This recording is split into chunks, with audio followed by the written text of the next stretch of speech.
لأنه احنا منتخباتنا العربية الحقيقة وللتاريخ كنا نشارك من أجل المشاركة، بعد قدمنا شوي ولينا نشارك لتشريف الكرة العربية وقد قدمنا حتى كانتصار ولا تعادل، من بعد ولينا نشارك ربما نخلطوش على المرتبة الثالثة. شنو هي الورطة متاع المغرب اليوم؟ ولأول مرة في تاريخ كأس العالم ولأول مرة في الفرق العربية المنتخب المغربي يلعب اليوم على المرتبة الأولى. احنا المنتخباتنا العربية نغفقوا يا الثالث الثاني ما خلطناش، يا نشارك مشاركة اليوم المغرب حدث استثنائي، وضعية أول مرة رجعت للتاريخ، ارجع للتاريخ في مجموعة فيها البرازيل واسكتلندا. السلام عليكم، مرحبا بكم في هذا الفيديو جديد. فتحي المولدي دار واحد الكلاش مع 16 الجزائر بواحد الطريقه غير مباشره، قال لهم باش نكونوا واقعيين المنتخب الوحيد العربي اللي كنشوفه دائما كيتنافس على الصداره في كاس العالم المغرب، والمنتخبات الاخرى ليها الله، والجزائر حداه كيتنهد عب وحديته مسكين، الله يحسن عاونه مسكين. الجزائر لا كتقلب على المركز الثالث، لا جابت المركز الثالث راه ما قالها حد. المهم نخليكم تشوفوا كيفاش فتحي المولدي مرضى غليا الجزائري هو كيشوف قدام عينيه، نتوما شوفوا وحكموا عطيوني الاراء ديالكم من خلال التعليقات، حركونا داك اللايك. يلا على بركه الله. طيب نمشوا لمباراه اخرى اعتقد ان هي محط انظار العرب والعالم، مباراه المغرب. ونبدا معك سيد جمال. اعتقد ان المغرب وهايتي اليوم المغرب اصبح مصدر فخر للعرب والأفارقة وكافة المكونات عند الشعب المغربي سواء العرب أو الأمازيغ وغيرها من المكونات. هل يلعب هذا دورا بحيث أن معاش نفكروا في هايتي ونفكروا فيما هو أبعد من ذلك، وإلا ما زالت الطريق محفوفة بالمخاطر؟ بلا شك الطريق في كأس العالم دائما محفوفة بمخاطر، فيها الحقول ألغام أيضا في كل المباريات. صحيح سقف التطلعات بالنسبة للمنتخب المغربي بات كبيرا جدا، يعني اليوم يصل إلى أعلى مستوياته، الرهانات دائما كبيرة. مباراة هايتي هي أيضا مباراة من أجل صدارة المجموعة. ولاحظ اليوم أننا نتحدث عن صدارة المجموعة بالنسبة للمنتخب المغربي، كما فعل أيضا في دورة قطر أنه كان صدارة المجموعة. اليوم أيضا الإمكانية متاحة لصدارة المجموعة، ولكن الصدارة تحتاج أولا إلى الفوز يعني بنتيجة كبيرة. على إذا اعتبرنا أن البرازيل يمكن أن تحسم مباراتها أمام اسكتلندا وهي مباراة صعبة تحتاج إلى أهداف، تحتاج أيضا إلى التعامل باحترام أيضا مع منتخب هايتي، لأنه المباريات لا تربح قبل أن تلعب. ولكن لو دخلنا يعني عقل محمد وهبي أكيد تتقاذفه الأمواج، تتقاذفه الأمواج أولا البحث عن النتيجة، الجانب الثاني ربما يفكر أيضا في إعطاء فرصة لبعض اللاعبين، لأن كأس العالم طويل جدا، وأيضا تبحث على تدبير المباريات بشكل جيد وتدبير المجموعة. أعتقد أنه إمكانية أيضا منح فرصة للاعبين آخرين أيضا واردة في هذه المباراة أمام هايتي، ولكن دائما البحث عن نتيجة مع منح فرص للاعبين، لأنه كأس العالم عودتنا والمنتخب المغربي عاش هذا الأمر في كأس العالم التي جرت بقطر، أنه تحتاج للمجموعة أحيانا كاملة. ففي مونديال قطر خط دفاع المنتخب المغربي تغير كليا في المباريات. انهينا المونديال بجواد لياميق وبدر بانون واشرف داري، لاعبين اللي انطلقوا من الدوري المحلي، لانه كانت الرهانات كبيره جدا وكانت ايضا جوانب البدنيه وما الى ذلك. فبالتالي تدوير اللاعبين والبحث عن نتيجه امام منتخب هايتي لحسم صداره المجموعه، لان حسم الصداره يضمن لك البقاء في الولايات المتحده الامريكيه. المركز الثاني يعني السفر إلى المكسيك. طيب أستاذ فتحي، في إطار الدعم المتواصل لهذا المغربي بنجيك بقالب آخر وبشكل آخر كسؤال. ما تشوفش أن المغرب اليوم في ورطة، وأنت تحب العناوين هذه؟ لماذا في ورطة؟ في مونديال قطر المنتخب العربي أو المنتخب المغربي تخلي المنافسات كل المنتخبات عادي تفتح اللعب قدامها، الضغط يقل نوعا ما للخصوم أو المنافسين تحديدا.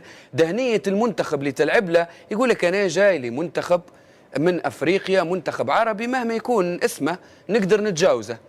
اليوم أنا نشعر أن الوضعية اختلفت. اليوم هايتي أعتقد أنه هو اللي في ضغط كبير بحيث أنه يسكر المساحات على المغرب.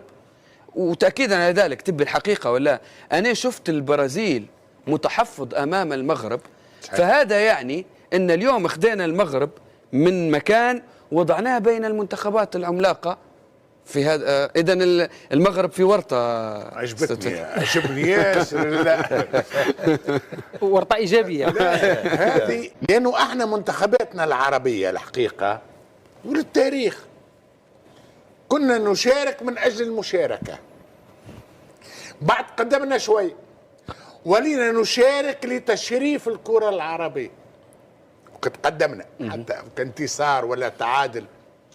من بعد ولينا نشارك ربما نخلطوش على المرتبة الثالثة. شنو هي الورطة متاع المغرب اليوم؟ ولأول مرة في تاريخ كأس العالم، ولأول مرة في الفرق العربية، المنتخب المغربي يلعب اليوم على المرتبة الأولى. احنا المنتخباتنا العربية نغفوا يا الثالث الثاني ما خلطناش. يا نشارك مشاركة اليوم المغرب حدث استثنائي، وضعية أول مرة رجعت للتاريخ. ارجع للتاريخ في مجموعة فيها البرازيل واسكتلندا. المغرب اليوم في الليلة تلعب على المرتبة الأولى، معناها سقف الطموحات طلع لفوق برشا. في ورطة بمعنى يا مغرب نستنى فيك يا مغرب، ما عادش الناس تغزرك من الفوق وانت اللوطة، وليت انت الفوق وانت تغزر لهم اللوطة، اما تبقى على التواضع متاعك. اذا هذه احسن ورطة المنتخب المغربي. المنتخب المغربي ولهنا حديث برشا راهو في وسائل الاعلام، وانه المغرب لا يمثل الا المغرب، واحنا مك تعرف الشعوب العربيه ياسر عنا تضامن، نحبوا بعضنا ياسر. معناها انا نحكي على المغرب بمعنى نقرا الصحف العالميه الاجنبيه الاوروبيه بالاساس، كي يحكيوا على المغرب يحكيوا على العرب، لانه يحكيوا على المغرب كاول فريق عربي. هي نحيوش خشمنا من وجهنا احنا كي نحكيوا على المغرب ويشرفنا نقولوا فريق عربي. اذا المغرب مع الاسف نتمنى والجزائر ترشح، مصر ترشحت، هذم تقريبا 3 فرق عربيه معناها اللي ان شاء الله ينورونا. ولكن المغرب الحقيقه اليوم ننتظروا منه وانه باش يدخل التاريخ مره اخرى لو ممكن يفوز ويتعدى بالمرتبه الاولى بمجموعه فيها البرازيل. وغتكون ثالث مره المغرب لانه في 86 تصدر بمجموعه، وفي 2022 تصدر مجموعه كره اخرى. وهذه تكون ثالث مره لو سمحت كره اخرى. لو سمحت المهمه لن تكون سهله للمغرب. لماذا؟ لان لو فاز البرازيل امام اسكتلندا المغرب لازم يفوز بأربعة. مهم. لا مهم جدا. تقصد على صعيد الترتيب لازم تفوز على 4 على هايتي 4-0 باش تدي المرتبة الأولى. لأنك أنت جولا فيراج لو تكمل مع البرازيل 5 نقاط. البرازيل الآن حاليا عنده -3، المغرب الآن عنده -1. الآن المغرب لازم يفوز على هايتي ب4، يعني هذا راح يطلع شفتي على ورقة شفتي على ورقة أنا نتكلموا المغرب لازم يربحوا أنا يعجبني الطرح في مساء المونديال باش يدي المرتبة الأولى. الملاحظة الثانية المباريات حاليا في المباريات يعني المباراة الثالثة في المجموعات راح تجي في نفس التوقيت. نفس التوقيت البرازيل اسكتلندا بنفس التوقيت. وهذا الفيفا لكي لا يكون تلاعب كما وقع في 1982 بين ألمانيا والنمسا. فوالا في نفس التوقيت باش الفار ما يمشيش يعمل قهوه. فوالا باش الفار ما يمشيش. هو على فكره على فكره استاذ جمال وفتحي والاستاذ رشيد، راهو احنا في مساء المونديال نتحدث عن المغرب ونتحدث عن مصر والجزائر وتونس وغيره، وان شاء الله ليبيا، وان شاء الله ليبيا. لكن انا بنشير لنقطه مهمه، راهو امتى نتكلموا بهذا المضمون وهذا المحتوى قاعدين نحذروا في المنتخب المغربي حرصا منا. بالطبع انت قلنا المغرب في ورطه، اشرت انت لتحذيرات كابتن جمال، اشار الاستاذ رشيد لتفاصيل متعلقه بسلم الترتيب وسيناريو ربما نشوفوه. لكن في المجمل استاذ رشيد، من خلال حتى تواجدك على محراب الصحافه على امتداد سنوات وحقب، اليوم اعتقد ان طرح ناضج نشوفوه اليوم. المغرب متوهج، الحمد لله نشوفوا في منتخباتنا العربية يديروا لهم في ألف حساب. مباراة زي هذه في أوقات سابقة ما أعتقد أن حتى هايتي نقولوا راهو صعبة، بما أننا عرب. صحيح. أنت تشوف المعطيات متغيرة، ونظرتك لهذه المباراة في المجمل وكيف من المفترض يكون المغرب؟ لماذا؟ لأن النسخة الأخيرة تاع المغرب في قطر كان دار كأس عالم كبيرة وكبيرة جدا، وأول بلد عربي وافريقي يوصل الى دور نصف النهائي. اظن هذه اللي خلات الان المغرب يرتقي الى مرتبه عاليه، وكل الانظار متوجهه الى هذا الفريق، خاصه المردود الطيب تاعو اللي داروا في زوج مباريات امام البرازيل. المباراه الثانيه امام اسكتلندا يعني نوعا ما كانتش، لكن امام البرازيل بين على طموحات، بين على انه موجود هنا ليذهب بعيدا. كما تفضلت يعني كأس العالم 2002 هي اللي غيرت النظرة تاع العالم اتجاه المغرب. يعني النتيجة الباهرة اللي سجلها في دور نصف النهائي هذيك اللي خلت الآن الجماهير العالمية تنظر بالمغرب، وأنه فريق يقدر عنده طموحات، يقدر يمشي كبير. وراني قلت لك ونعاودها لك، المغرب لازم يفوز ب4 مقابل 0 باش يقعد في المرتبة الأولى. وهذا في حالة نعم. كان السكور مش عالي في حالة البرازيل يفوز على اسكتلندا. وهذه أنا نقول لك راح تكون صعبة، راح تتطلب مجهودات. وإحنا نعرفوا أن المباراة الأخيرة المدرب يريد أن يريح اللاعبين لكي يقود الدور الثاني بكل إمكانياته.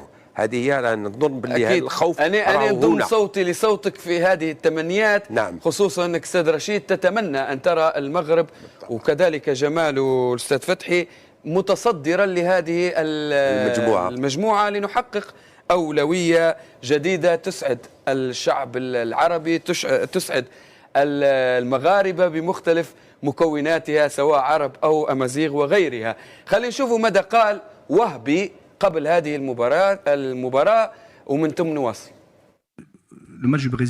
مباراة البرازيل كانت مرجعا مهما بالنسبة لنا، لكنها أصبحت من الماضي الآن. تركيزنا منصب بالكامل على مواجهة هايتي وتحقيق هدفنا في التأهل. الكثير يتحدث عن المنافس المحتمل في الدور المقبل سواء هولندا أو اليابان، لكننا لا نفكر في ذلك حاليا، ونحن نركز على المباراة القادمة أولا. هذه المواجهات الكبيرة تمنحنا الثقة وتساعدنا على التطور، وقد أثبت اللاعبون قدرتهم على المنافسة أمام منتخبات قوية. نحترم جميع المنتخبات، لكن المغرب لا يخشى مواجهة أي فريق سواء كان هولندا أو اليابان أو فرنسا أو البرتغال أو الأرجنتين. هدفنا هو الذهاب لأبعد نقطة ممكنة في كأس العالم. نتمنى ما يشوفوهاش نهائيا. لا قلت لك في مونديال 2026. انا عملت الغنايه 2022 ولهنا في المكان هذا انا كنت غادي او مراد وعبد الرزاق. وقلت لك وقتها المغرب في الثمن النهائي والربع النهائي، وكل مره نقول ما شافوهاش واكثر من هكا وما عاشوهاش، واحنا كعرب ما عشناهاش. اليوم نجم نقول لك ما يصدقوهاش، لانه المغرب لا زالت ستواصل ان شاء الله بطبيعه الحال، ان شاء الله بالتواضع بالعمل بالجديه، وقت اللي تعرف انه الناس وراك والناس حطتك الفوق، حطتك في القمه.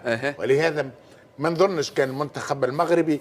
شوف كلمه فقط، ريت المدرب المنتخب المغربي محمد وهبي، ريت شخصيته قداش هادئه.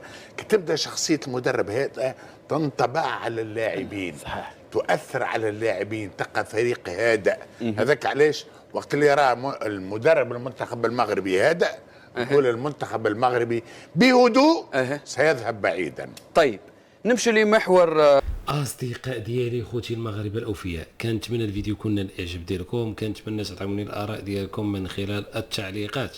الناس اللي مازال ما داروش لينا لايك حركوا لنا داك اللايك كيف ديما، بارطاجيو لينا الفيديو الماكسيموم باش يوصل جميع المغاربه في جميع انحاء العالم. الناس اللي ما مشتركينش في القناه ما فيها باس، كل واحد فيكم شاف القناه ديالنا يحاول يشترك في القناه ويفعل زر ديال الجرس باش توصلوا دائما بجديدنا. تهلاو ليا في راسكم، السلام عليكم.